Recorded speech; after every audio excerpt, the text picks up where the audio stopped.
مدد. جی ٹھیک ہے.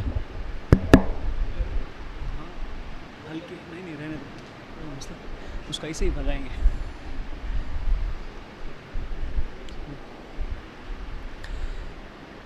درود بر محمد و آل محمد. اللہم صلی علی محمد. بولی فروا میں کہاں اب تجھے پاؤں قاسم. بولی فروا میں کہاں اب تجھے پاؤں قاسم. بن تیرے کیسے وطن لوٹ کے جاؤں قاسم. کٹ کے آئے ہیں تیرے جسم کے ٹکڑے رن سے. کٹ کے آئے ہیں تیرے جسم کے ٹکڑے رن سے. کیسے لاشا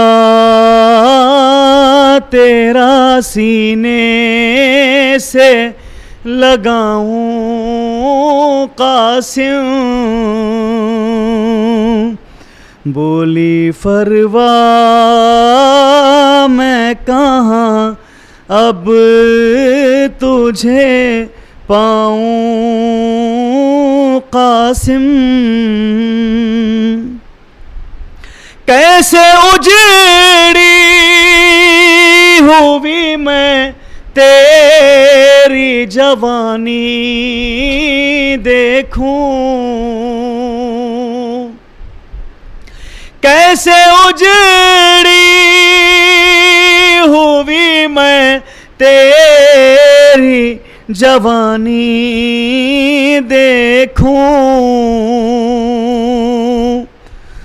موت آ جائے تو اب چین میں پاؤں قاسم. بولی فروا میں کہاں اب تجھے پاؤں قاسم.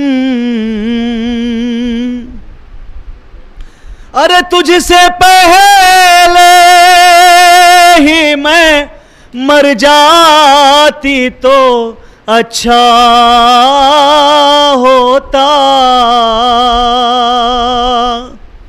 ارے تجھ سے پہلے ہی میں مر جاتی تو اچھا ہوتا.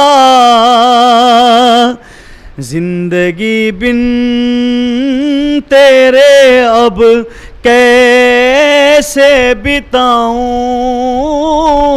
قاسم. بولی فروا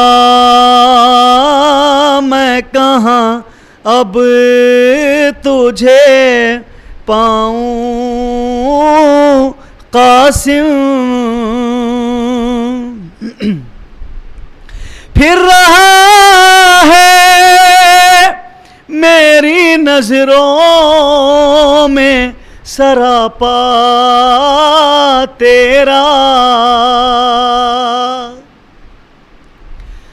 پھر رہا ہے میری نظروں میں سراپا تیرا. چاند سی شکل وہ میں کیسے بھلاؤں قاسم. بولی فروا میں کہاں اب تجھے پاؤں قاسم، ارے کٹ کے آئے ہیں تیرے جسم کے ٹکڑے رن سے، ارے کٹ کے آئے ہیں تیرے جسم کے ٹکڑے رن سے، کیسے لاشا تیرا سینے سے لگاؤں قاسم، بولی فروا میں کہاں اب تجھے پاؤں قاسم، غم زدہ ماں کی صدا آتی ہے مقبول و مجیب، اب کہاں ڈھونڈوں کہاں اب تجھے پاؤں قاسم، بولی فروا میں کہاں اب تجھے پاؤں قاسم،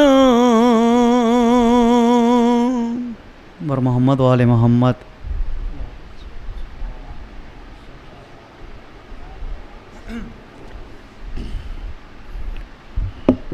باعث بلند صلوات صلی علی محمد۔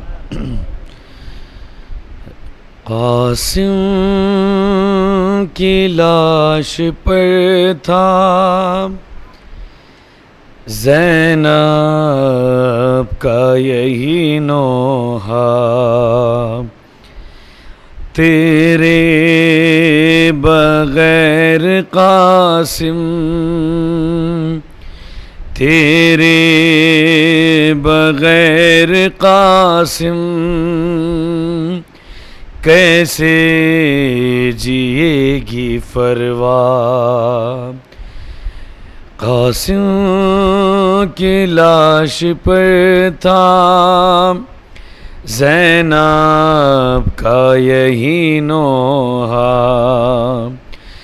تیرے بغیر قاسم کیسے جیے گی فروا، ایک رات کی مہلت ہے نزدیک شہادت ہے، ایک رات کی مہلت ہے نزدیک شہادت ہے، سرور کا تو سہارا، سرور کا تو سہارا کیسے جیے گی فروا، قاسم کی لاش پر تھا زینب کا یہی نوحہ، تیرے بغیر قاسم، تیرے بغیر قاسم کیسے جیے گی فروا، شب گزری صبح آئی ماں دیتی تھی دہائی، شب گزری صبح آئی ماں دیتی تھی دہائی، لب پر تھا بس یہ نوحہ لب پر تھا بس یہ نوحہ، کیسے جیے گی فروا، قاسم کی لاش پر تھا زینب کا یہی نوحہ، تیرے بغیر قاسم، تیرے بغیر قاسم، کیسے جیے گی فروا،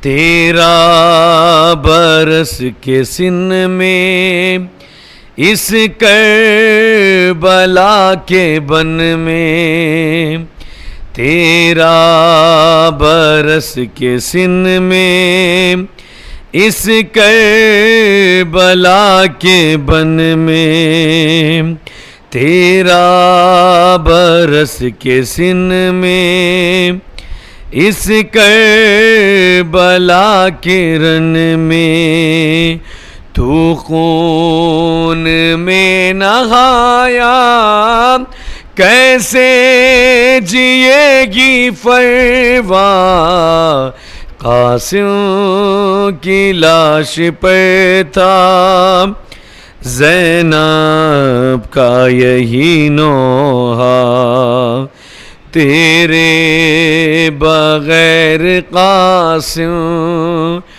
تیرے بغیر قاسم، کیسے جیے گی فروا، مقرب فضیل دونوں سر پیٹتے ہیں رو کے، قرب فضیل دونوں سر پیٹ کے ہیں روتے، سر پیٹ کے ہیں روتے، مقرب فضیل دونوں پڑھ پڑھ کے تیرا نوحہ، پڑھ پڑھ کے تیرا نوحہ، کیسے جیے گی فروا،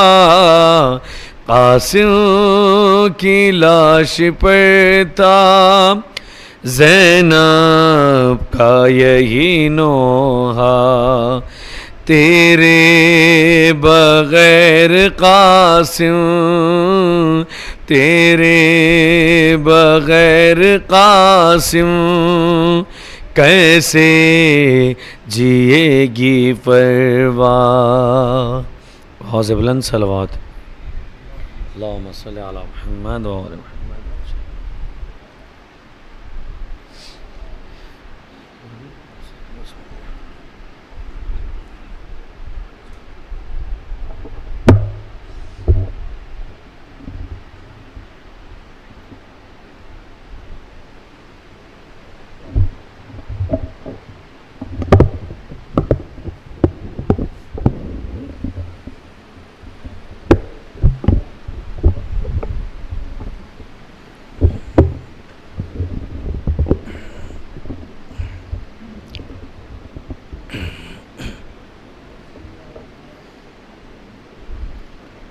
رحم اللہ من قرأ الفاتحہ۔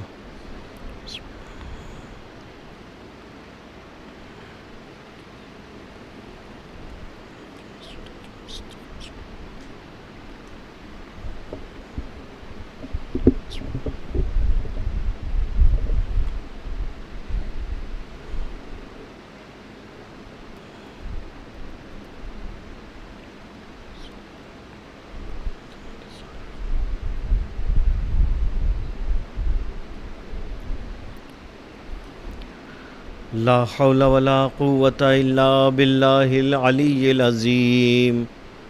اعوذ باللہ من الشیطان الرجیم۔ بسم اللہ الرحمن الرحیم۔ الحمد للہ الذی خلق النور من النور وانزل النور على الطور وهو الذي أرسل رسوله بالهدى ودين الحق ليظهره على الدين كله ولو كره المشركون ثم الصلاة والسلام على سيد الأنبياء والمرسلين سيدنا وحبيبنا وطبيب قلوبنا وشفيع ذنوبنا مولانا ومولى الثقلين جد الحسن والحسين أبي القاسم محمد.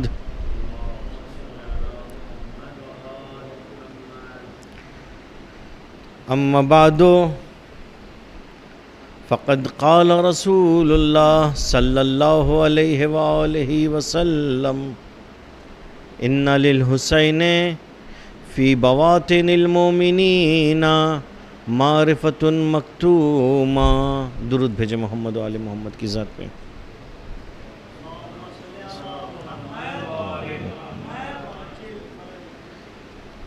عزیزان محترم، گفتگو ہماری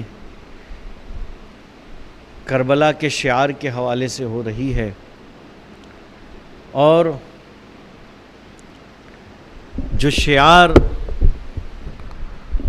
کربلا والوں نے دیا ہے وہ صرف ایک شعار نہیں ہے، بلکہ زندگی گزارنے کا ایک طریقہ ہے، ایک معیار ہمیں دیا ہے. جیسا کہ میں نے کل کی مجلس میں کہا تھا کہ جناب علی اکبر نے جو سوال اپنے باپ سے پوچھا، در واقع وہ سوال ہمارے لیے ہے کہ ہم اپنی زندگی کو اس ترازو پہ تولیں، ہمیشہ زندگی کا ہر لمحہ اس ترازو پہ تولیں. اولسنا علی الحق، ہم حق پر ہیں کہ نہیں ہیں. حق. السلام علیکم ورحمۃ اللہ. انہی شعار میں سے ایک اور شعار کہ جس کہ ایک حسینی کو چاہیے کہ اپنی زندگی اس شعار کے مطابق ڈھال دے. زندگی کے ہر لمحے میں یہ شعار اس کے لیے کام آ سکتا ہے، یہ سلوگن اس کو کام آئے گا. وہ کیا ہے جو سعید ابن عبداللہ حنفی نے دیا تھا. مختصراً خالی سعید ابن عبداللہ حنفی کون؟ کوفے کے عابد و زاہد شخص میں سے ہیں، قاری قرآن ہیں، امام کے شدید چاہنے والوں میں سے ہیں. کوفے میں ان کا کام یہ تھا کہ یہ کوفے والوں کے خط امام کی خدمت میں پہنچایا کرتے تھے. 2 مرتبہ امام کے پاس آ چکے تھے. آخری مرتبہ جناب مسلم کا خط لے کے امام کے پاس پہنچے تھے، اور اس کے بعد واپس کوفہ نہیں آئے، وہیں رک گئے امام کے پاس. شب عاشور جب امام حسین نے چراغوں کو گل کیا اور لوگوں سے کہا چلے جاؤ، تو کچھ لوگ کہ جنہوں نے اعلان وفاداری کیا، ان میں سے ایک کون ہے؟ سعید ابن عبداللہ حنفی. روز عاشور، ظہر عاشور کا وقت آتا ہے، امام نماز کے لیے کھڑے ہوتے ہیں، تو کون ہے اب جو آگے کھڑا ہو؟ جہاں دشمن تیروں کی بوچھار کریں گے وہاں پہ اپنے سینے کو سپر کر دے تاکہ حسین تک کوئی ایک تیر بھی نہ پہنچے. زہرقین کے ساتھ کون کھڑا ہوا؟ سعید ابن عبداللہ حنفی. اور کسی بھی تاریخ میں نہیں ملتا ہے، کسی بھی تاریخ میں نہیں ملتا ہے کہ ان تیروں کی بوچھار میں، ان تیروں کی بارش میں ایک تیر بھی حسین کو یا اصحاب حسین جو نماز پڑھ رہے تھے لگا ہو کسی کو. اللہ اکبر. یعنی اپنے سینوں سے اپنے ہاتھوں سے بڑھ بڑھ کے تیر اپنے جسم پہ لے رہے تھے. اور جب مولا کی نماز ختم ہوئی اور سعید ابن عبداللہ حنفی کے سرہانے آئے مولا, تو کیا کہا سعید نے؟ مشہور جملہ ہے, آپ سب نے سنا ہوگا, اب وفیت یا ابا عبداللہ, میں نے اپنی ذمہ داری پوری کی. یہ سلوگن ہے, یہ شعار ہے, یہ زندگی گزارنے کا معیار ہے. ایک حسینی جب زندگی گزارے تو زندگی کے ہر لمحے میں ایک مرتبہ اپنے امام کو خطاب کر کے کہے, اب وفیت یا ابن رسول اللہ, فرزند زہرا, میں نے اپنی ذمہ داری ادا کی. مجھ پہ کچھ ذمہ داریاں ہیں, کیا میں نے وہ ادا کر دی؟ دیکھیں انسان خود اپنے گریبان میں جھانکے اور جائزہ لے. ایک حسینی وہ ہوتا ہے کہ جو اپنی ذمہ داریوں کو ادا کرتا ہے. حسینی وہ نہیں کہ جو ذمہ داریوں سے منہ موڑ لے. حسینی وہ نہیں جو ذمہ داریوں سے چھپ کے بیٹھ جائے. نہیں, جو ذمہ داری ہے اسے ادا کرے گا اور بخوبی ادا کرے گا. یہ حسینی ہونے کی پہچان ہے, یہ کربلا والوں کا پیغام ہے, یہ سعید ابن عبداللہ حنفی کا پیغام ہے. چاہے وہ ذمہ داری چھوٹی ہو چاہے بڑی ہو,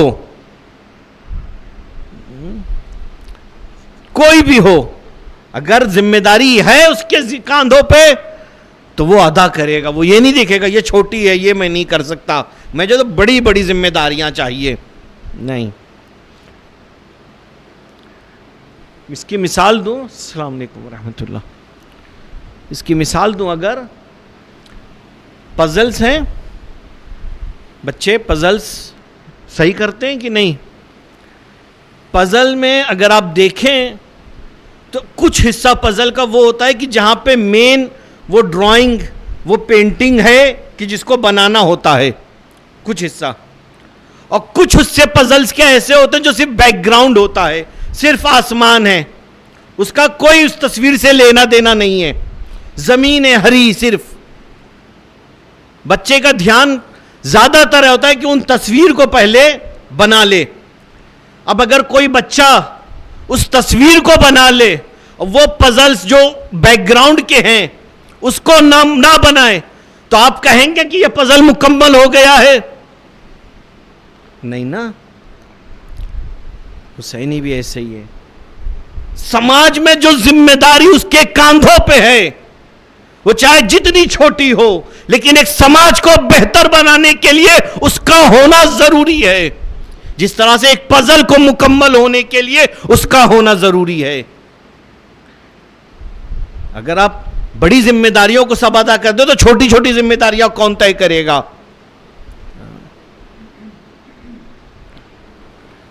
کیا فرماتے ہیں پیغمبر ذمہ داریوں کے حوالے سے؟ انی مسئول و انکم مسئولون, مجھ سے بھی سوال جواب ہوگا اور تم سے بھی سوال جواب ہوگا. کس بات کے لیے؟ یعنی کچھ ذمہ داریاں ہیں کہ جس کے بارے میں اگر خدا نہ خواستہ وہ انجام نہیں دی گئیں تو سوال جواب ہوگا. اور ان ذمہ داریوں پر ہی عمل کر کے انسان اشرف المخلوقات بن سکتا ہے. وہ بن سکتا ہے کہ جو فرشتوں سے بھی آگے ہو جائے.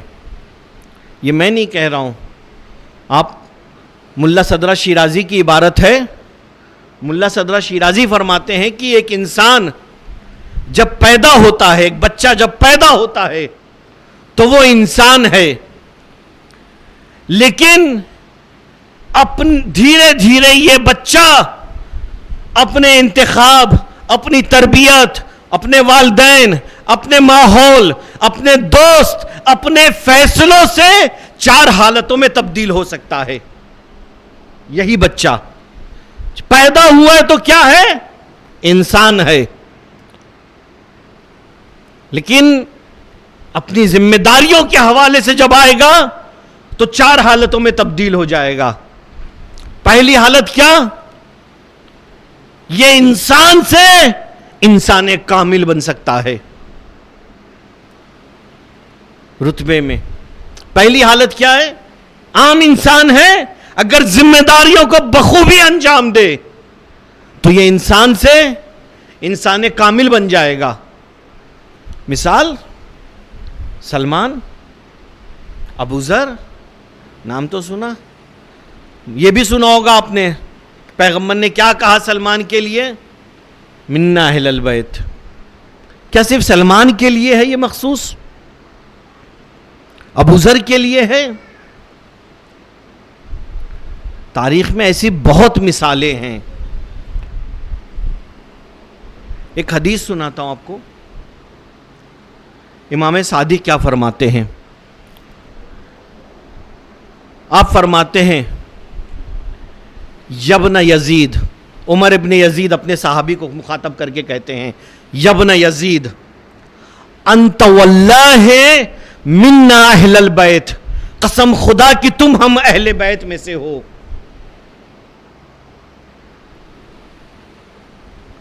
تم ہم اہل بیت میں سے ہو. یہ سنا نا جب عمر ابن یزید نے تو کیا کہا؟ جعلت فداک من آل محمد، فرزند رسول میں آل محمد میں سے ہوں. امام کیا فرماتے ہیں؟ اے واللہ، قسم خدا کی تم ہو، ان آل محمد میں سے ہو. یقین نہیں آ رہا نا اپنی قسمت کے اوپر، پھر دوہرایا قلت من انفسہم، خود اہل بیت میں سے ہوں. امام نے پھر دوبارہ قسم کھائی اے واللہ. اس کے بعد جانتے ہیں امام نے جب دیکھا تعجب عمر ابن یزید کا کہ بہت تعجب کر رہے ہیں، تو امام نے کیا کہا؟ ہاں کہ کیا تم نے قرآن کی وہ آیت نہیں پڑھی ہے جس میں پروردگار ارشاد فرما رہا ہے اِنَّا أَوْلَى النَّاسِ بِإِبْرَاهِيمَ لِلَّذِينَ اتَّبَعُوهُ وَهَذَا النَّبِيُّ، بے شک ابراہیم سے نزدیک وہ ہے جو ابراہیم کی پیروی کرے اور اس نبی کی پیروی کرے. یعنی اگر انسان اپنی ذمہ داریوں کو ادا کرے بخوبی، اگر پیروی کرے ابراہیم کی اس طرح سے جو پیروی کا حق ہے، تو وہ ابراہیم سے ملحق ہو جاتا ہے.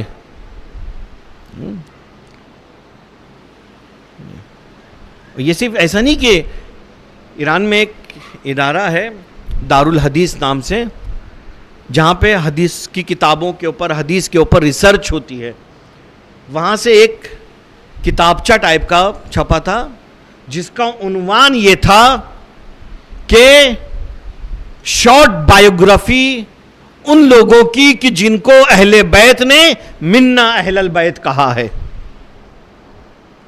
ہم صرف سلمان کے بارے میں جانتے تھے، ایسا نہیں ہے. دروازہ کھلا ہے، دروازہ کھلا ہے. کوئی اگر مرد عمل تو آئے، اگر عمل کرے تو آج بھی اس کو منا اہل البیت سے کے خطاب سے نوازا جا سکتا ہے.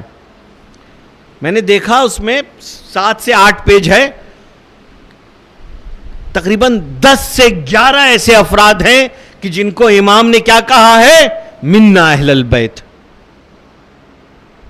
جن کو امام کیا فرما رہے ہیں؟ منا اہل البیت.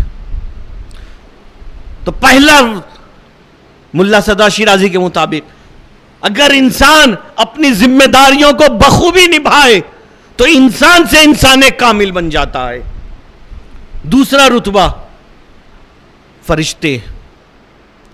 اگر تھوڑی چوک ہو جائے، کچھ چوک ہو جائے تو فرشتہ بن جاتا ہے انسان،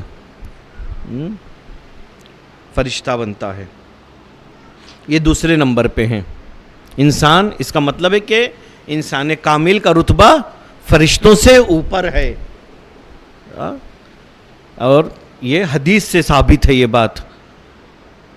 بہادر شاہ ظفر کا ایک شعر ہے کہ بنایا اے ظفر خالق نے کب انسان سے بہتر، بنایا اے ظفر خالق نے کب انسان سے بہتر، ملک کو، دیو کو، جن کو، پری کو، حور و غلمہ کو، کس کو بنایا ہے بہتر؟ انسان کو سب سے بہتر بنایا ہے۔ دوسرا رتبہ آتا ہے فرشتہ بن جاتا ہے انسان اگر دوسرے نمبر پہ اپنی ذمہ داریوں کو ادا کرے۔ تیسرا رتبہ کیا ہے؟ بہیمہ، جانور۔ اگر انسان اپنی ذمہ داریوں کو نہ نبھائے، اپنے فرائض کو نہ نبھائے، تو کیا بن جاتا ہے پھر وہ؟ جانور بن جاتا ہے۔ مثال، آپ ابو جہل کو انسان تو نہیں کہہ سکتے نا، فرشتہ بھی نہیں کہہ سکتے۔ ابو جہل جانور بن گیا تھا۔ جنگ احد کے بعد جب پیغمبر عبداللہ ابن مسعود کے ساتھ کشتہائے احد کے درمیان سے گزر رہے تھے تو ایک مرتبہ مشرکین کہ وہ کشتے، وہ لاشیں جو پڑی ہوئی تھیں میدان احد میں، ان کو خطاب کر کے فرمایا کتنی بری قوم تھی تم، میں سچا تھا، تم نے مجھے جھوٹا کہا، تم نے مجھے جھٹلایا جبکہ میں سچا تھا، میں امانت دار تھا، لیکن تم نے مجھے کیا کہا؟ خائن کہا، خیانت کی نسبت دی مجھ تک، کتنی بری قوم ہو تم۔ اور اس کے بعد ابو جہل کے لاش کی طرف متوجہ ہوئے رخ کیا اور ابو جہل کو مخاطب کر کے کہتے ہیں ان ھذا آتا علی اللہ من فرعون، یہ شخص فرعون سے زیادہ سرکش تھا۔ فرعون سے زیادہ سرکش اگر ہے کوئی روئے زمین پہ اس وقت تو کون تھا؟ ابو جہل۔ اس کا مطلب ہے کہ فرعون ہونے کے لیے بادشاہ ہونا ضروری نہیں ہے۔ فرعون ایک بستی میں بھی ہو سکتا ہے اگر سرکشی ہے، اگر خدا کے حکم کے آگے تمرد ہے تو فرعون ہے۔ اس کے بعد پیغمبر نے وجہ بھی بتائی کیوں یہ فرعون سے بدتر تھا۔ پیغمبر نے کیا کہا؟ کیونکہ فرعون کے اوپر جب عذاب آیا تو کیا ہوا تھا؟ فرعون نے جب عذاب کو دیکھا تو کیا کہا؟ قرآن کی وہ آیت پڑھیے، اذا ادرکہ الغرق، جب فرعون غرق ہونے لگا تو کیا کہا؟ آمنتو انہ لا الہ الا الذی، میں ایمان لے کے آتا ہوں کہ کوئی خدا نہیں ہے۔ آمنتو انہ لا الہ الا الذی آمنت بہ بنو اسرائیل، میں ایمان لے کے آتا ہوں کہ کوئی خدا نہیں ہے سوائے اس کے کہ جس کے اوپر بنی اسرائیل ایمان لے کر آئے ہیں۔ فرعون نے یہ کہہ دیا تھا۔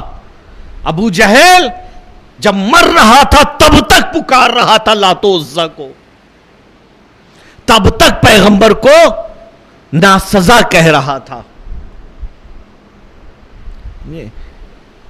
فرعون عذاب دیکھ کے خدا کی طرف متوجہ ہو گیا۔ یہ اور بات ہے کہ عذاب دیکھنے کے بعد توبہ قبول نہیں ہے، لیکن ابو جہل آخری لمحے تک پیغمبر کو برا بھلا کہتا رہا اور اس حالت میں جان دی۔ تو یہ تیسرا کہ ایک انسان اگر ذمہ داریوں سے منہ موڑے، سرکش ہو جائے تو کہاں جاتا ہے؟ بہیمہ، چار پایا، جانور بن جاتا ہے۔ اولئک کالانعام، یہ وہ لوگ ہیں جو جانوروں کی طرح ہیں۔ اور چوتھا رتبہ کیا ہے؟ والشیطان، اور پھر گر کے بلہم اضل، اور گر کے یہ انسان بہیمے سے بھی اگر گرے گا تو اب کیا آ جائے گا؟ خود مجسم شیطان بن جائے گا، یہ شیطان مجسم ہو جائے گا۔ مثالیں، زندہ مثالیں۔ آپ کیا بولیں گے؟ آج آج نتن یاہو کو کیا بولیں گے آپ؟ ہاں، انسان ہے، فرشتہ ہے، جانور ہے. جانور بھی شاید اتنے قسی القلب نہ ہو جتنا یہ ہے. جانور بھی بچوں کو مارنے میں شاید ایک دفعہ پیچھے ہٹ جائیں. نہتے مظلوم بچوں پہ بم گرانا، بے دردی سے شہید کرنا، کیا بولیں گے ایسے انسان کو؟ پھر آپ ایسے موجود کو انسان کہنا تو واقعاً انسانیت کے لیے توہین ہے. اس کے لیے کیا بولیں گے ایسی مخلوق کو آپ؟ یہ شیطان مجسم ہے.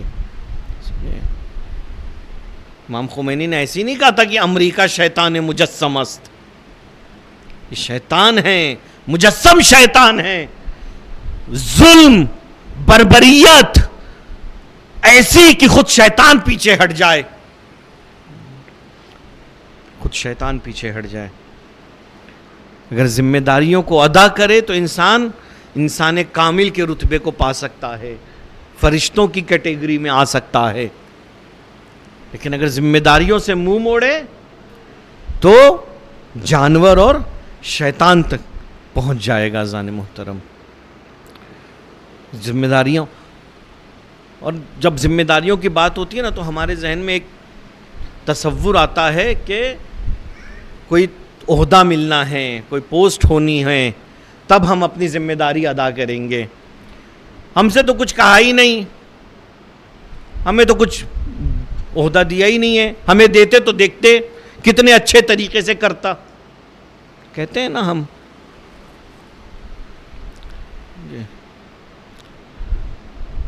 عہدہ اگر مل رہا ہے تو پھر ذمہ داری آ رہی ہے. ذمہ داری آ رہی ہے. پیغمبر کیا فرماتے ہیں جناب ابو ذر کے لیے؟ یا ابا ذر انی احب لکا ما احب لنفسی. ابو ذر، تمہارے لیے وہی پسند کرتا ہوں جو میں اپنے لیے پسند کرتا ہوں. اس کا مطلب ہے کہ پیغمبر کو کتنی محبت ہے ابو ذر سے. محبت میں ڈوبا ہوا جملہ. ابو ذر، تمہارے لیے وہی پسند کرتا ہوں کہ جو میں خود کے لیے پسند کرتا ہوں. لیکن اے ابو ذر، ایک بات کا خیال رکھنا. کیا؟ انی اراک ضعیفا، میں تمہیں ضعیف پا رہا ہوں. کہاں ضعیف ہے ابو ذر؟ ابو ذر مومن ہیں، ابو ذر مجاہد ہیں، ابو ذر دو ٹوک بولنے والے ہیں، ابو ذر دشمن کی آنکھ میں آنکھ دیکھ کے حق بولنے والوں میں سے ہیں. ہاں، ابو ذر کون ہے؟ پیغمبر نے کیا کہا؟ ابو ذر، تم سے زیادہ سچا نہیں ہے کہ آسمان نے جس کے اوپر سایہ کیا ہو. تم سے زیادہ ایسا سچا کوئی نہیں گزرا زمین نے جس کا بوجھ اٹھایا ہو. ان سب کے باوجود ابو ذر تم ضعیف ہو. کہاں؟ مینجمنٹ میں، مدیریت میں.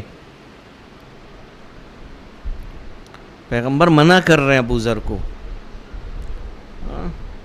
انی اراک ضعیفا، تمہیں ضعیف پا رہا ہوں ابو ذر. فلا تعمرنا علی اثنین، کبھی دو لوگوں کی بھی اگر تمہیں مدیریت دی جائے نا، مینجمنٹ، کہ ان دو لوگوں کی ذمہ داری سنبھال لو، قبول نہ کرنا ابو ذر. تمہارے اندر لاکھ فضائل، تمہارے اندر لاکھ خوبیاں ابو ذر، لیکن مینجمنٹ، ذمہ داریوں کو نبھانے میں، ذمہ داریوں کو اس طرح سے مینجمنٹ، دو لوگوں کی ذمہ داریوں کو اچھی طرح سے نبھانا، اس طریقے سے نبھانا کہ ان دونوں کو کمال تک پہنچا دو. ابو ذر اس میں تم ضعیف ہو. آگے نہ بڑھنا اگر کوئی دے بھی تو. ہم دیکھتے ہیں کبھی ایسا اپنے بارے میں؟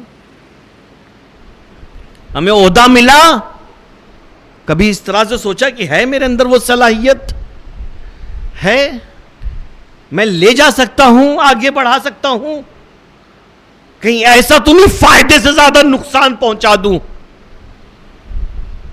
کہیں ایسا تو نہیں فائدے سے زیادہ نقصان پہنچا دوں. ایک مرتبہ خود سے فیصلہ کریں, خود کو سوچیں, رکھیں اپنے کو کہ ہے میرے اندر یہ صلاحیت کی نہیں.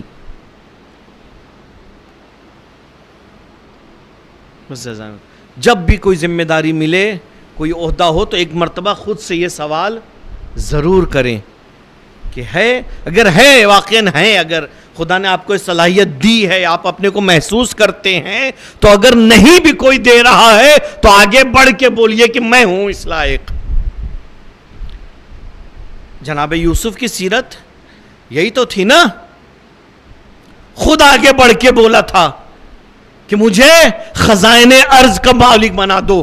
کیوں؟ کیونکہ میں امین ہوں, میں بہتر مینج کر سکتا ہوں. اور کیا سیریل حضرت یوسف تو سب نے دیکھا ہے, کس طرح سے نہ صرف یہ کہ مصر کو قحط سے بچایا, بلکہ آس پاس کی نہ جانے کتنی بستیوں کو قحط سے بچا لیا. اگر ہے ذمہ داری, ہے اندر صلاحیت, تو کوئی دے چاہے نہ دے, خدا کے آگے بولیے. اور اگر نہیں ہے خدا نہ خواستہ, یہ صلاحیت ہوتی ہے, بعض لوگوں میں صلاحیت نہیں ہوتی ہے کہ وہ مینجمنٹ کو مینجمنٹ کر سکیں آ کے, تو کوئی دے بھی تو آگے نہ بڑھے, پیچھے ہٹ جائے. ذمہ داری ہے عزیزان محترم, کیونکہ ہر عہدہ ذمہ داری لے کر آتا ہے, اور ہر ذمہ داری کا سوال جواب ہوگا. کیا کیا, کیا کیا. اب کتنی طرح کی ذمہ داری ہے, میں بہت مختصر کر کے بیان کر رہا ہوں عزیزان محترم. ہمارے اوپر کتنی ذمہ داریاں ہیں. دو ذمہ داریوں کو بہت سے حصوں میں, میری ذمہ داری خدا کے مقابلے میں کیا ہے, میری ذمہ داری ائمہ اور پیغمبر کے مقابلے میں کیا ہے, میری ذمہ داری قرآن کے مقابلے میں کیا ہے, میری ذمہ داری اپنے گھر والوں کے مقابلے میں کیا ہے, میری ذمہ داری سماج کے مقابلے میں کیا ہے, میری ذمہ داری اپنے بدن کے مقابلے میں کیا ہے. یہ سب ذمہ داریوں کو مجھے صرف دو کو بیان کرنا ہے.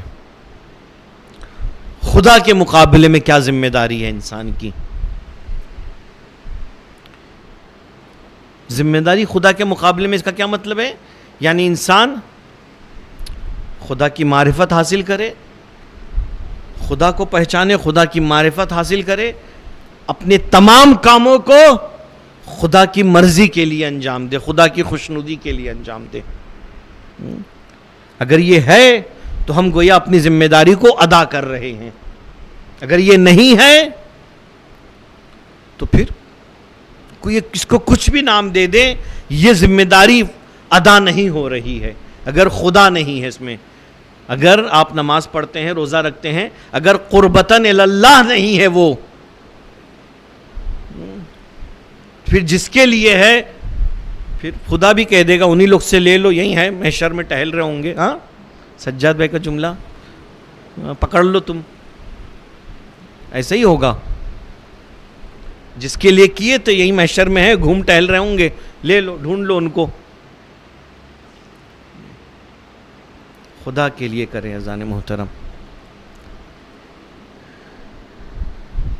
پیغمبر جنگ بدر کے لیے جا رہے ہیں, اسلام کی پہلی جنگ, اسلام کی پہلی جنگ آپ سب جانتے ہیں. کچھ ہے اسباب مسلمانوں کے پاس, کوئی وسائل ہیں, کتنے گھوڑے ہیں, مختصر سا اسباب, مختصر سے وسائل. گھوڑے انگوش شمار, ابھی دقیقاً ایگزیکٹ یاد نہیں ہے کتنے, مثلا اتنے ہیں کہ مسلمان باری باری اس پہ بیٹھ رہے تھے. اتنے نہیں تھے کہ سب گھوڑے پہ بیٹھ کے جا سکیں. ایک گھوڑے پہ کہیں 2 3, بعض دفعہ باری باری نوبت لگی ہوئی تھی کہ آپ تھوڑی دور میں چلوں, پھر میں تم بیٹھنا, پھر میں چلوں گا, پھر تم. اس طریقے سے جا رہے جنگ بدر میں لڑنے. 2 لوگ آتے ہیں پیغمبر کے پاس, ہمیں بھی چلنا ہے آپ کے ساتھ، ہمیں بھی لڑنا ہے۔ پیغمبر نے پوچھا کس لیے آ رہے ہو؟ اگر کوئی اور ہوتا تو کیا کرتا؟ عام انسان ہوتا تو یہ کہتا نا چلو اچھا ہے 2 لوگ اور بڑھ گئے، ویسے ہی کم ہے ہم لوگ، وہاں 1000 کی تعداد ہے، ہم لوگ 313 ہی ہیں، اب یہ 2 اور بڑھ گئے 315 ہوئے، چلو لے چلو۔ پیغمبر نے ایسا نہیں کیا۔ کس لیے آ رہے ہو؟ خدا کے لیے؟ نہیں، خدا کے لیے نہیں، ہم مشرک ہیں، ہم خدا کو نہیں مانتے، ہم آپ کو بھی نہیں مانتے۔ تو کس لیے آ رہے ہو؟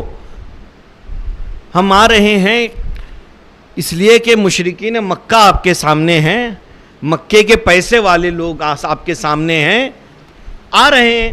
اگر آپ جیت گئے تو غنیمت ہمیں بھی ملے گی، اگر ہار گئے تو کوئی بات نہیں، ہمارا خود کا نقصان ہوگا۔ غنیمت کے لیے آ رہے تھے، خدا کے لیے نہیں۔ پیغمبر نے کہا مجھے نہیں چاہیے ایسے لوگ، میں خدا کے لیے لڑنے جا رہا ہوں، میرا مقصد ملکوں کو فتح کرنا نہیں ہے، میرا مقصد سرزمین فتح کرنا نہیں ہے، میرا مقصد پرچم توحید کو بالا لے کے جانا ہے، پرچم توحید کو سر بلند کرنا ہے۔ واپس کر دیا۔ اس میں سے ایک نے کہا ٹھیک ہے میں مسلمان ہو جاتا ہوں، لے چلیے۔ پیغمبر نے کہا بسم اللہ، مسلمان ہوا، پیغمبر اسے لے گئے۔ ایک نہیں ہوا، نہیں گیا۔ پیغمبر کی سیرت یہ عزیزان محترم، اگر خدا کے لیے کوئی عمل نہیں ہے تو کوئی اس کی حیثیت نہیں ہے، کوئی اس کی وقت نہیں ہے۔ دوسری مثال دو، ایک شخص آتا ہے پیغمبر کے پاس، آ کے کہتا ہے یا رسول اللہ، زمانے جاہلیت میں نے بہت نیک کام کیا ہے، بہت۔ کیا؟ پیغمبر نے پوچھا کیا تمہارا نیک کام کیا تھا؟ کہا کہ جب زمانے جاہلیت میں عرب اپنی بیٹیوں کو زندہ دفن کرتے تھے تو میں ان لڑکیوں کو، ان بچیوں کو دفن نہیں ہونے دیتا تھا، انہیں ان سے لے لیتا تھا، اس کے عوض میں انہیں 3 اونٹ دیتا تھا۔ 3 اونٹ کے لیے وہ اپنی بچیاں دفن نہیں کرتے تھے، میں ان سے لے لیتا تھا، اور ان بچیوں کے لیے دایا رکھتا تھا، ان کو پالتا تھا، بڑا کرتا تھا، ان کی شادیاں کی میں نے۔ کتنا بڑا کام ہے یہ۔ اور جانتے ہیں یا رسول اللہ، میں نے 360 بچیوں کی جان بچائی ہے ایسے۔ کتنی بچیاں؟ 360۔ 360 بچیوں کے حساب سے اگر 3 اونٹ دیا گیا ہو تو کتنے اونٹ گئے اس کے؟ جوڑ لیجئے۔ پھر اس کے بعد پوچھتا ہے حل لی من الاجر، کیا اس کا کوئی صلہ ملے گا مجھے؟ اس کا کوئی صلہ ملے گا؟ پیغمبر نے کیا کہا؟ کاش تو خدا کو مانتا تو تجھے وہ اجر ملتا جو اب نہیں ہے تیرے پاس۔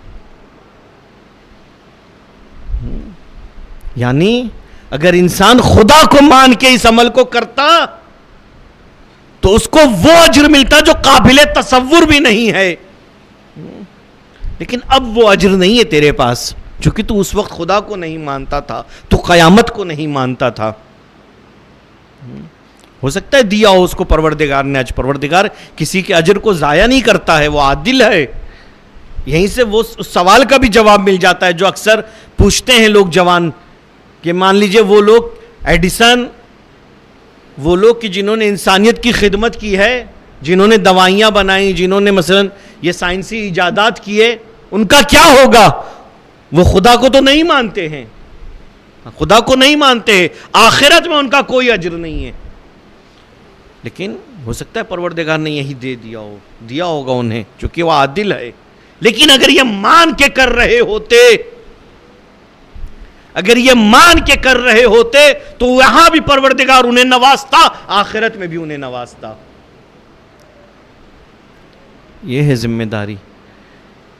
اگر ذمہ داری ہے تو سب سے پہلے یہ کہ خدا کے لیے اس کو انجام دیں، خدا کی قربت کے لیے انجام دیں، کسی اور کے بارے میں نہیں سوچیں، ورنہ پھر وہ اس عمل کی کوئی حیثیت نہیں ہے، پھر حبام منثورہ ہے، پھر خاک ہے. دوسری ذمہ داری جو ہماری ہے وہ کیا ہے؟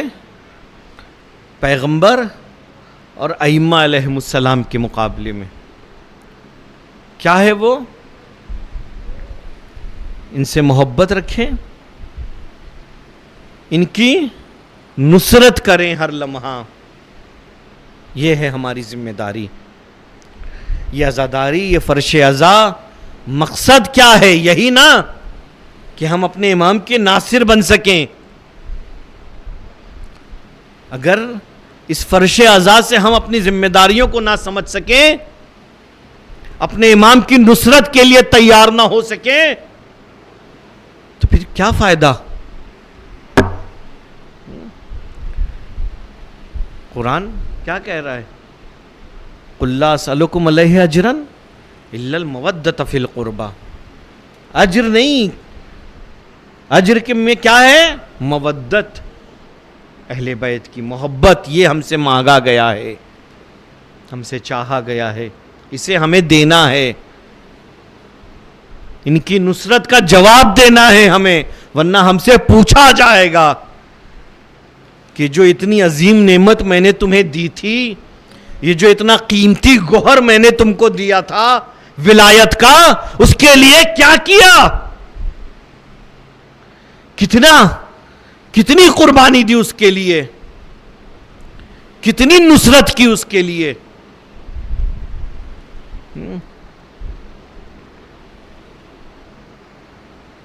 زید ابن سوہان جب جنگ صفین میں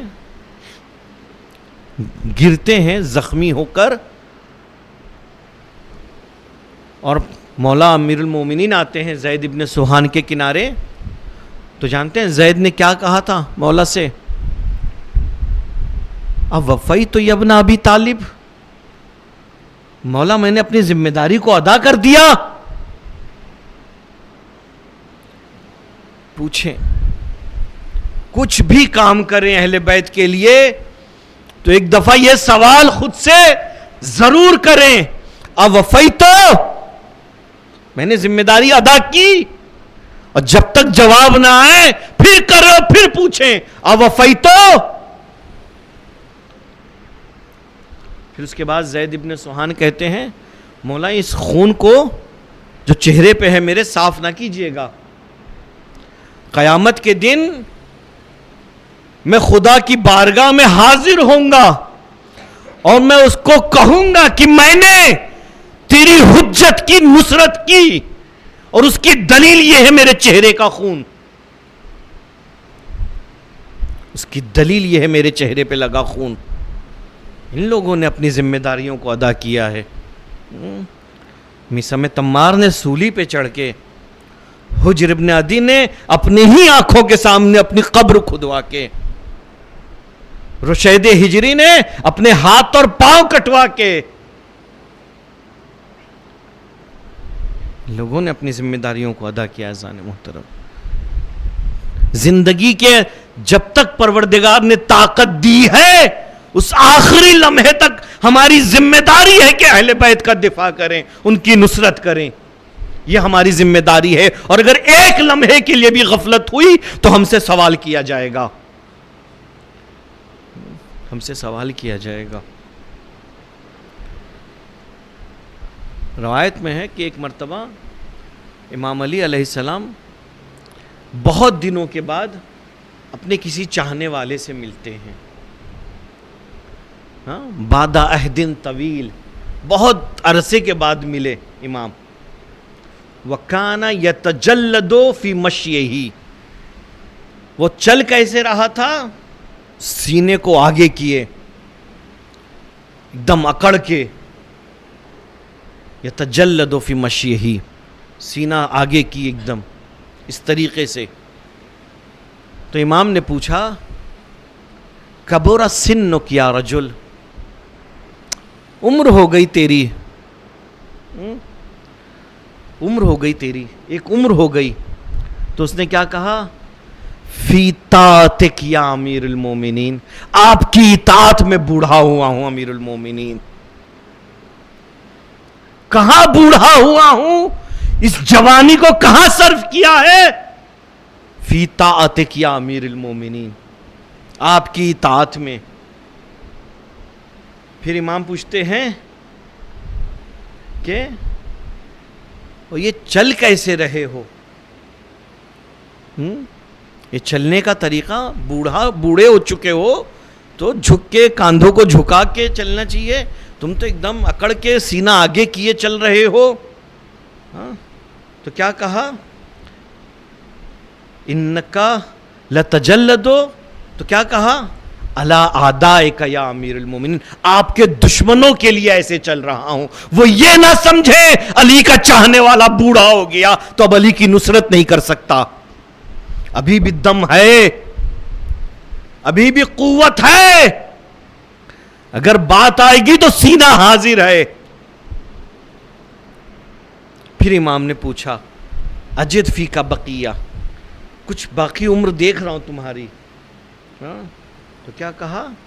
لکا یا امیر المومنین، جو باقی ہے وہ بھی آپ کے لیے ہے امیر المومنین. یہ ہے زندگی. گزارے تو طاعت امیر المومنین میں، چلے ایسے کہ دشمن بھی پھر دہلے کہ ہے کوئی چاہنے والا علی کا.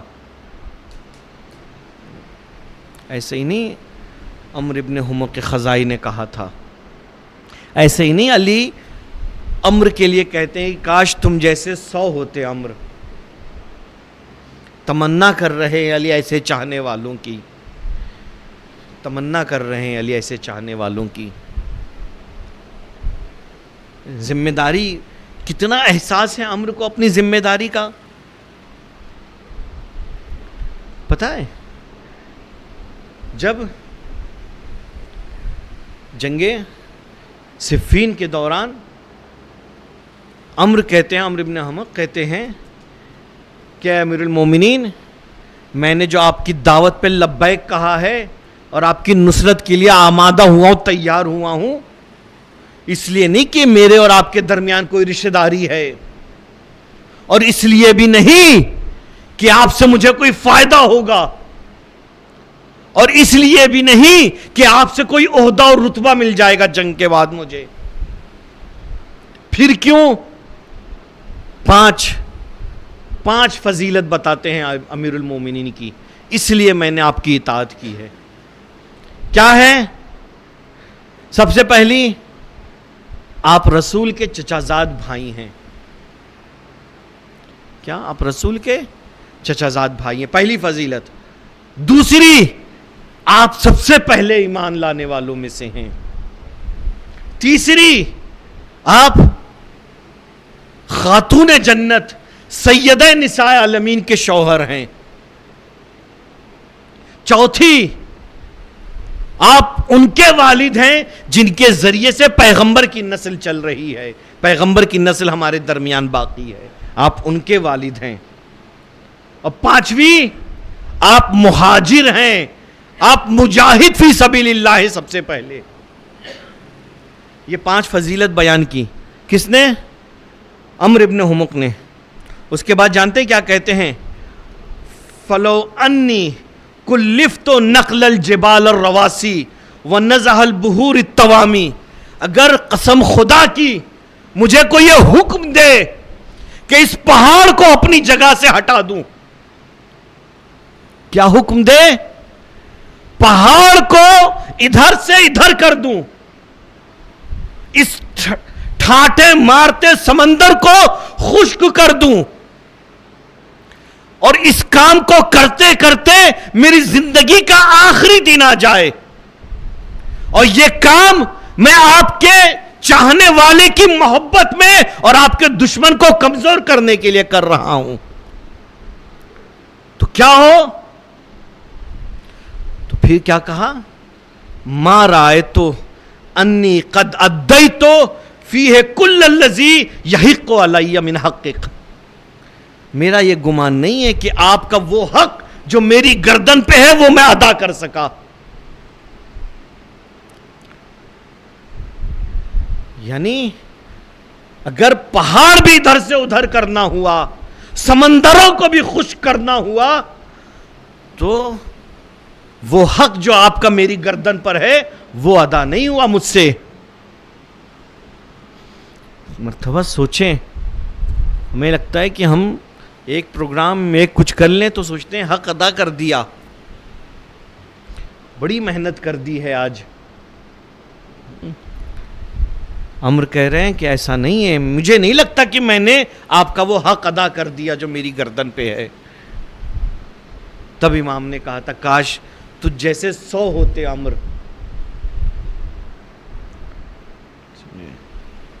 کاش تجھ جیسے 100 ہوتے.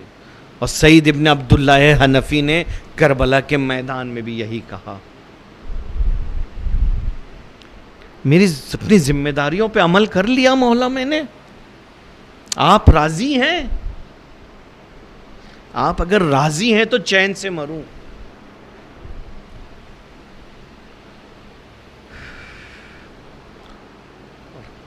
قاسم ابن حسن شب عاشور اسی لیے تڑپ رہے تھے.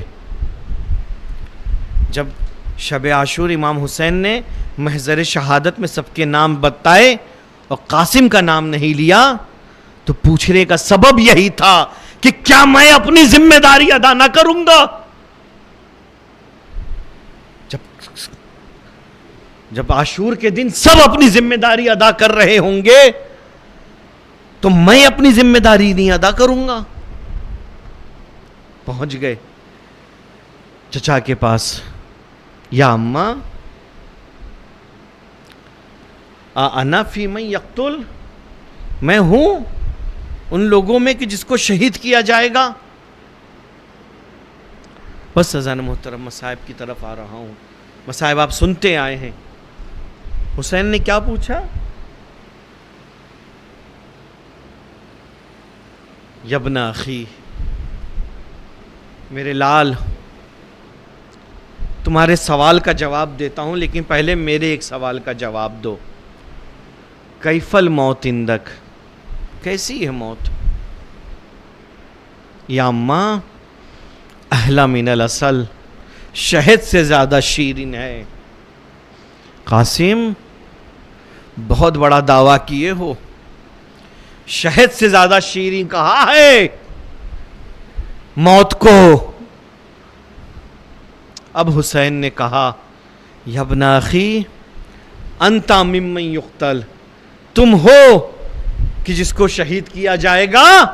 لیکن ایک اور جملہ قاسم کے لیے ایڈ کر دیا، بعد ان تبلو ببلاء عظیم، اس سے پہلے کہ تمہیں ایک عظیم بلا اور مصیبت میں گرفتار کیا جائے گا. یا بلا کیا ہے؟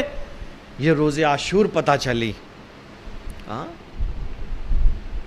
یہ روز عاشور پتہ چلے جب حسین عاشور کا دن نکلا، انصار جام شہادت نوش کر چکے، اقربا کی باری آئی. قاسم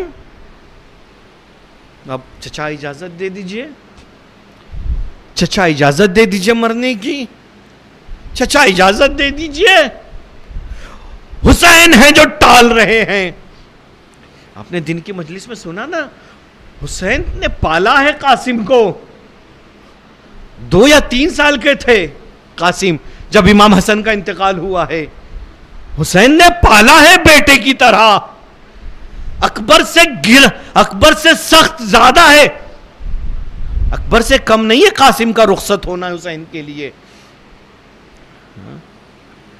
چچا اجازت دے دیجئے، چچا اجازت دے دیجئے. چچا اجازت دے دیجئے. اس کے بعد تاریخ کے جملے ہیں کہ کیا لکھا؟ فلم یزل الغلام یقبل یدیہ ورجلیہ. جب دیکھا قاسم نے اجازت نہیں مل رہی تو چچا کے ہاتھوں کو چومنے لگے. چچا اجازت دے دیجئے, چچا اجازت دے دیجئے. امام کے قدموں کا بوسہ لینا شروع کر دیا. چچا اجازت دے دیجئے. اللہ اللہ, قاسم کا سندھ, شہادت کا شوق, قدموں کا بوسہ لے رہے. چچا اجازت دے دیجئے. امام ٹال رہے ہیں, امام ٹال رہے ہیں. ایک مرتبہ قاسم خیمے کے پیچھے جا کے بیٹھتے ہیں. یاد آتا ہے بابا کی تحریر کھولی, کیا پڑھا؟ یا بنی قاسم ہاں ادرک امک, اپنے چچا کی مدد کرو. تحریر لے کے آ گئے. حسین نے مدتوں بعد بھائی کی تحریر دیکھی, چوما. عجب نہیں تحریر میں تصویر حسن نمودار ہو گئی ہو. اس کے بعد ایک جملہ کا, قاسم بیٹا موت کا پروانہ لے کر آئے ہو اپنے لیے. دونوں نے, چچا بھتیجے نے ایک دوسرے کو گلے لگایا اور اتنا روئے فخش علیہما, دونوں بے ہوش ہو گئے. مجھے نہیں پتا کہ کیسے دونوں کو ہوش میں لایا گیا. پانی تو ہے نہیں, کیسے قاسم اور حسین کو ہوش میں لایا گیا. خش سے فاقہ ہوا. حسین نے کہا جاؤ میرے لال, خدا حافظ. اب قاسم میدان خیمے سے نکلتے ہیں, قاسم خیمے سے نکلتے ہیں. حمید ابن مسلم کی روایت ہے, حمید ابن مسلم کہتا ہے فبرز غلام, ایک ایسا بچہ نکلا لم یبلغ الحلم, وہ ابھی بالغ بھی نہیں ہوا تھا. وَكَانَ وَجْهُهُ فِلْقَةُ الْقَمَرِ, ارے دیکھنے میں وہ بچہ چاند کا ٹکڑا لگ رہا تھا. اللہ, ارے قاسم گھوڑے پہ سوار ہوئے, زین بڑی پڑ رہی ہے, کاٹ کے چوٹی کی گئی. قاسم چلے لڑنے کے لیے. حمید ابن مسلم کہتا ہے قاسم اس حالت میں بھی, اس صغر سن میں بھی, اس چھوٹی عمر میں بھی 35 سے زیادہ دشمنوں کو حاصل ہے جہنم کہتے ہیں. اس کے بعد حمید ابن مسلم کہتا ہے میں بھولوں گا نہیں کہ اس بچے کے بائیں جوتے کا, بائیں نالین کا تسمہ کھلا ہوا تھا. قاسم جھکے کہ وہ تسمہ باندھ دے. ایک دشمن نے سر پہ ایسا وار کیا, قاسم تیرا کے یا ابا ادرکنی, چچا میری مدد کرو چچا.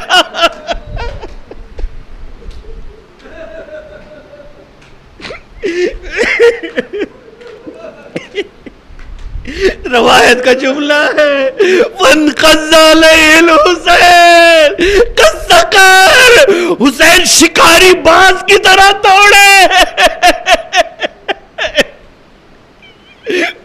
شکاری باز کی طرح دوڑے. اس ظالم کے ہاتھوں پہ وار گیا, اس کو کونی سے کاٹا. اس نے اپنی فوج والوں کو بلایا مدد کے لیے. اس بیچ بھگدڑ مچ گئی, ادھر کے گھوڑے ادھر, ادھر کے گھوڑے ادھر. ہر ٹاپوں پہ قاسم کہتے رہے چچا چچا چچا.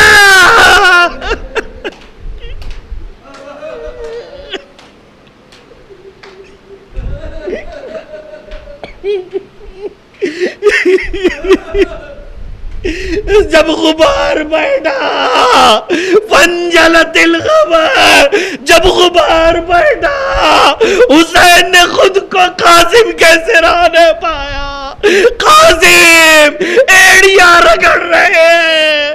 حسین نے کہا میرے لال قاسم یہ چچا تم سے شرمندہ ہے, ارے تم مدد کو بلاؤ, وہ آ نہ سکے یا آئے تو اس کا آنا تمہارے لیے فائدے مند نہ ہو. وَسَيَعْلَمُ الَّذِينَ ظَلَمُوا أَيَّ مُنْقَلِبٍ يَنْقَلِبُونَ. اِنَّا لِلَّهِ وَإِنَّا إِلَيْهِ رَاجِعُونَ. ماتم حسین.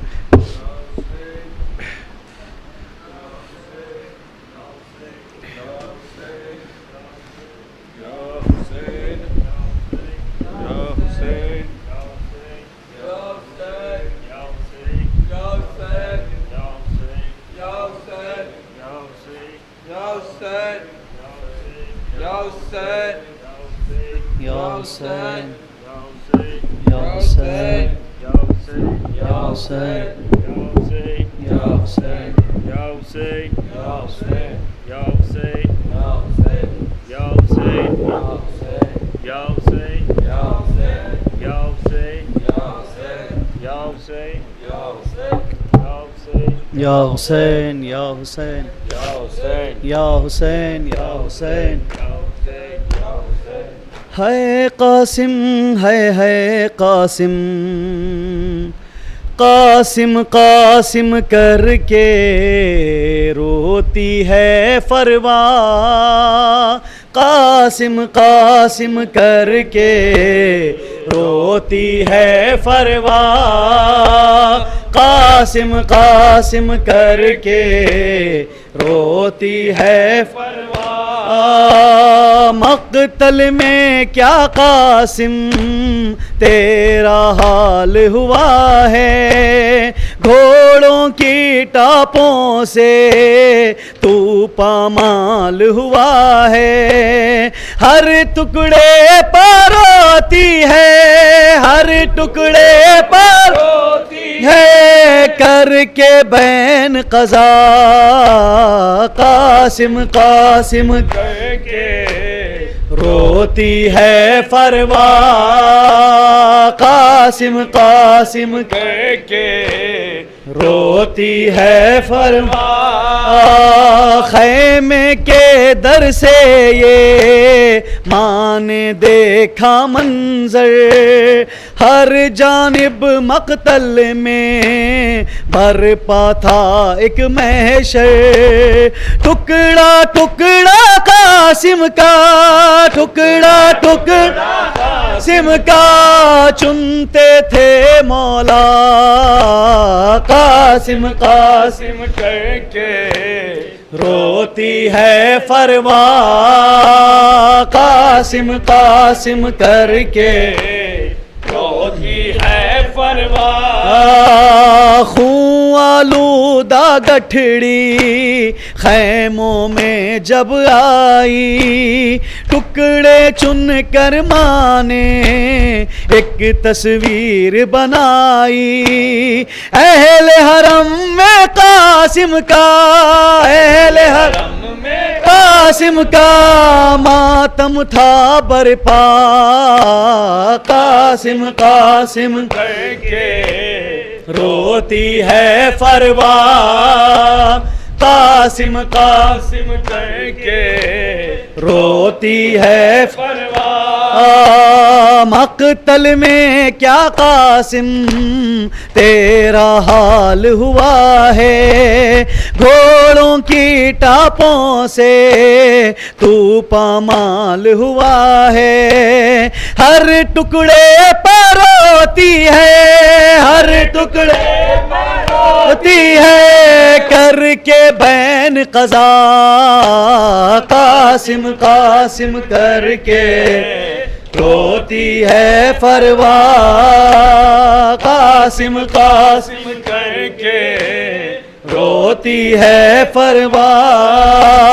خیمے کے در سے یہ ماں نے دیکھا منظر، ہر جانب مقتل میں برپا تھا ایک محشر، ٹکڑا ٹکڑا قاسم کا، ٹکڑا ٹکڑا قاسم کا چنتے تھے مولا، قاسم قاسم کر کے روتی ہے پرواہ، قاسم قاسم کر کے روتی ہے پرواہ، خون آلودہ گٹھڑی خیموں میں جب آئی، ٹکڑے چن کر ماں نے ایک تصویر بنائی، اہل حرم میں قاسم کا، اہل حرم میں قاسم کا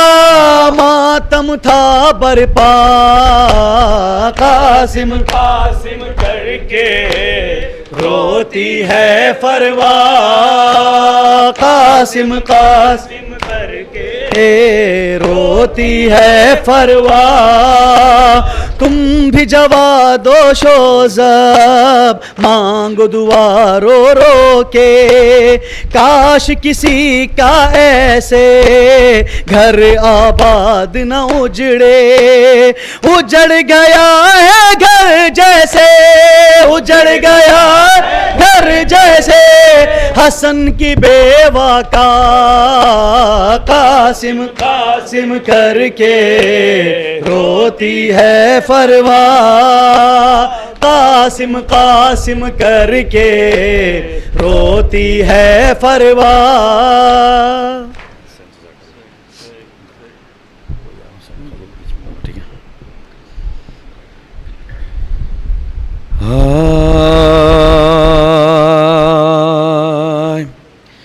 مل کے کریں گے ہم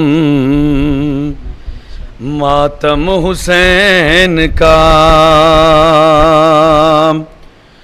مل کے کریں گے ہم ماتم حسین کا، مل کے کریں گے ہم ماتم حسین کا، مل کے کریں گے ہم ماتم حسین کا، مل کے کریں گے ہم ماتم حسین کا، روکے اگر لاکھ دنیا یہ رکنے والا نہیں ہے، طوفان جس کو ڈبو دے ایسا سفینہ نہیں ہے، طوفان کا رخ موڑ دے گا یا حسین، طوفان کا رخ موڑ دے گا ماتم حسین کا، مل کے کریں گے ہم ماتم حسین کا، مل کے کریں گے ہم ماتم حسین کا، وہ پہلے بچھایا تھا بڑھ کر آدم نے اس کا مصلی، اور نوح نے بھی کیا تھا اس پر عقیدت کا سجدہ، ہے انبیاء کا طریقہ یا حسین، ہے انبیاء کا طریقہ ماتم حسین کا، مل کے کریں گے ہم ماتم حسین کا، مل کے کریں گے ہم ماتم حسین کا، وہ ٹکراتی ہیں آسماں سے ماتم کی جب جب صدائیں، دامن کو پہلا کے اپنے دیتی ہے زینب دعائیں، ہے فاطمہ کی تمنا یا حسین، ہے فاطمہ کی تمنا ماتم حسین کا، مل کے کریں گے ہم ماتم حسین کا، مل کے کریں گے ہم ماتم حسین کا، وہ کیا پوچھتا ہے زمانہ ماتم سے کیا کیا ملے گا، کیا پوچھتا ہے زمانہ ماتم سے کیا کیا ملے گا جینے کی راہیں ملے گی عقبہ کا رستہ ملے گا مرقد میں دے گا اجالا یا مرقد میں دے گا اجالا ماتم حسین کا مل کے پڑھیں گے ہم ماتم حسین کا مل کے کریں گے ہم ماتم حسین کا وہ بچپن سے سیکھے ہیں ہم نے ماتم کے سارے طریقے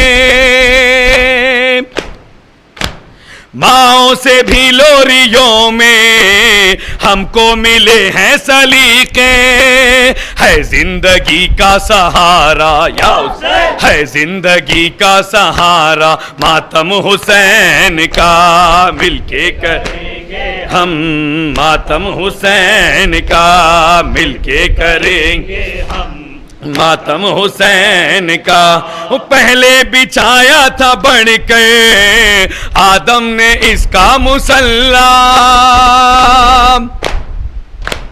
اور نوح نے بھی کیا تھا اس پر عقیدت کا سجدہ ہے انبیاء کا طریقہ ہے انبیاء کا طریقہ ماتم حسین کا مل کے کریں گے ہم ماتم حسین کا مل کے کریں گے ہم ماتم حسین کا ہو کیا پوچھتا ہے زمانہ ماتم سے کیا کیا ملے گا جینے کی راہیں ملے گی عقبہ کا رستہ ملے گا مرقد میں دے گا اجالا یا حسین مرقد میں دے گا اجالا ماتم حسین کا مل کے کریں گے ہم ماتم حسین کا مل کے کریں گے ہم ماتم حسین کا وہ کرتے رہو یوں ہی ماتم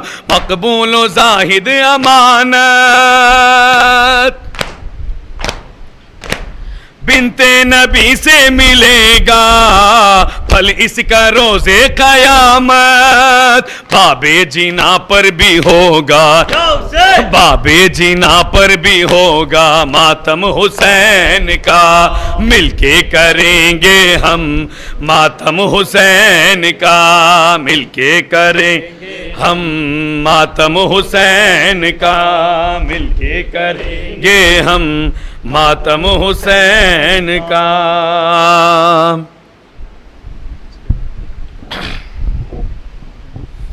سب اجڑ جائے گا زہر راکھا مکان اسیر کے بعد ہوگا شبیر کے خیموں میں دعا اسیر کے بعد سب اجڑ جائے گا زہر راکھا مکان کے بعد صبح عاشور تو دے دی علی اکبر نے اذان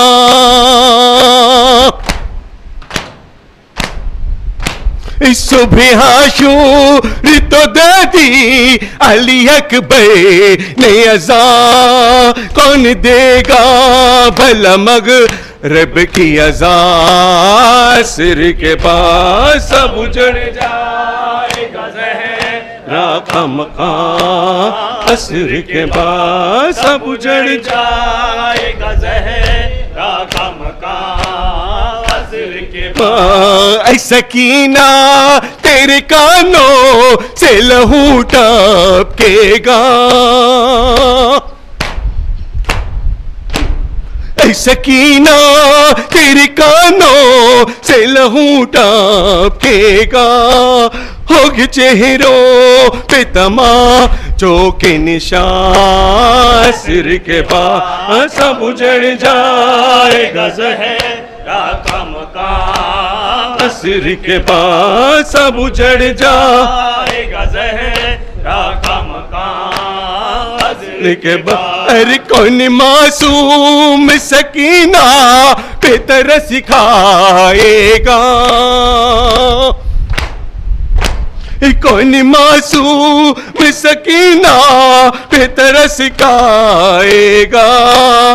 کون سمجھے گی یتیموں کے فغاں سر کے بعد سب اجڑ جائے گا زہرا کا مقام عصر کے بعد سب اجڑ جائے گا زہرا کا مقام عصر کے بعد لاشیں عباس کی دریا پہ تڑپ جائے گی لاشیں عباس کی دریا پہ تڑپ جائے گی جب بھی اٹھے اس سکینہ کے فغاں سر کے بعد سب اجڑ جائے گا زہرا کا مقام عصر کے بعد سب اجڑ جائے گا زہرا کا مقام عصر کے بار کس طرح دل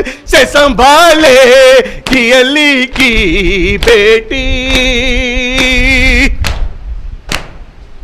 ارے کس طرح دل کو سنبھالے کہ علی کی بیٹی دست میں روئے کہ شابیر کی ماں سر کے بعد سب اجڑ جائے گا زہرا کا مقام عصر کے بعد سب اجڑ جائے گا زہرا کا مقام عصر کے بعد ارے کم سے کم ہے ابھی بیماری کا بستر باقی ارے کم سے کم ہے ابھی بیماری کا بستر باقی ورنہ تقدیر میں آرام کہاں عصر کے بعد سب اجڑ جائے گا زہرا کا مقام عصر کے بعد ہوگا شبیر کے خیموں میں دعا عصر کے بعد یا حسین یا حسین یا حسین السلام علیکم یا ابا عبداللہ السلام علیکم ابن رسول اللہ السلام علیکم ابن امیر المؤمنین وابن سید الوسیین السلام علیکم یا ابا الفضل العباس ابن امیر المؤمنین جميع شهداء کربلا ورحمۃ اللہ وبرکاتہ السلام علیکم یا مولا یا غریب الغرباء السلام علیکم یا معین الضعفاء والفقراء السلام علیکم یا شمس الشموس یا انیس النفوس غریبا شہیدا مظلوما بعرض الطوس السلام علیکم یا ابا الحسن علی ابن موسیٰ الرضا السلام علیکم یا فاطمہ معصومکم ورحمۃ اللہ وبرکاتہ السلام علیکم یا مولانا یا صاحب العصر والزمان الامان الامان الامان من فتنة الزمان السلام علیکم یا شریک القرآن السلام علیکم یا رکن الایمان والاسلام عجل اللہ تعالی فرجک سهل اللہ مخرجک وظہورک السلام علیکم ورحمۃ اللہ وبرکاتہ صلی علی محمد وآلہ بسم اللہ الرحمن الرحیم اللہم کل ولیک الحجت ابن الحسن صلواتک علیہ وعلى آبائه في هذه الساعة وفي كل ساعة وليا وحافظا وقائزا وناصرا ودليلا وعينا حتى تسكنه أرضك طوعا وتمتعه فيها طويلا اللهم صل على محمد وآل محمد وعجل